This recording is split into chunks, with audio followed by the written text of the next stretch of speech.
السلام عليكم ورحمة الله وبركاته. أسعد الله أوقاتكم متابعينا الكرام. أهلا وسهلا بكم في قناة عالم الزراعة المختلفة وفيديو جديد. اليوم سنقوم بزراعة أشكال البندورة كما تشاهدون. طبعا البندورة أكثر من نوع وأكثر من صنف، أصناف كثيرة ما بنقدر نتحدث عنها. طبعا أنا حضرت سيس، حطيت فيه تربة طينية زائد سماد عضوي وشي خفيف من التربة الرملية. بدنا ارتفاع حيكون أقل شيء 25 سنتي، لأنه جذور البندورة كل ما كانت أرض خصبة أو تربة خصبة تمتد الجذور فيها، فبأثر على النمو فوق.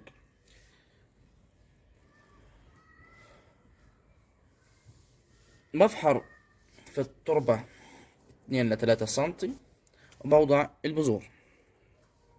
طبعا بدي كل 25 سنتي يكون شتلة، وكل ما كانت الشتول صغيرة بيكون أفضل، يعني بتتأسس في التربة أفضل ما تكون كبيرة وتقول بدي أجيبها كبيرة عشان ما أخذ وقت كتير في العناية فيها. وكل ما كانت البندورة طبعا اللي بدك تزرعها في في المنزل، على سطح المنزل في البلكون، كل ما كانت أرضية أفضل. البندورة نوعين، نوع أرضي ونوع عمودي.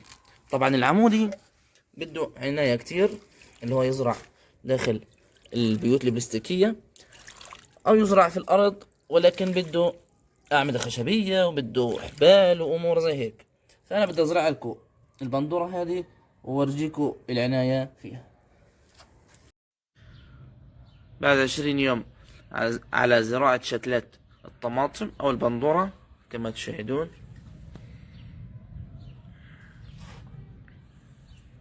ما شاء الله نمو يعني سريع، لأنه التربة مؤسسة صح. بعد 3 شهور على زراعة الطماطم، زي ما فرجيناكم في بداية الفيديو والعناية فيها، الآن أتى موعد الحصاد.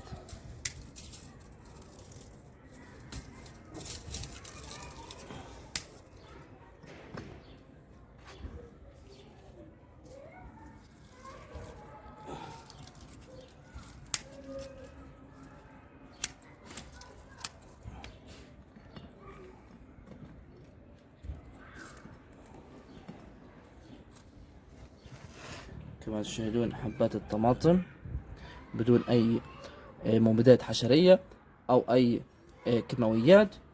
طبعا إزراعة تمت على سطح المنزل في صيص.